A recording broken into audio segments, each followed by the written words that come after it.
আমরা ট্রেনে 5টি সংখ্যা দেখতে পাই। আচ্ছা, এই 5টি সংখ্যায় কি কোড লুকিয়ে আছে জানেন? বলছি আগে সাবস্ক্রাইব করে ফলো করে দিও। ইন্ডিয়ান রেলওয়েজে বিশেষ করে দূরপাল্লার ট্রেনে 5টি সংখ্যা প্রত্যেকটি বগিতেই লেখা থাকে। ধরুন একটা বগিতে লেখা আছে 16,329। প্রথমে আপনাকে সংখ্যাটাকে দুটি ভাগে ভাগ করে নিতে হবে। একটি ভাগ 16, অপর ভাগটি 329। এই 16 এর অর্থাৎ হলো 2016 সালে কোচটি তৈরি হয়েছিল। আর শেষ তিনটি কোড হলো কোচটি কি ধরনের।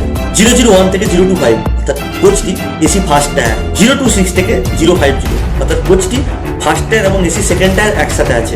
051 থেকে 100 অর্থাৎ কোচটি এসি সেকেন্ড টায়ার।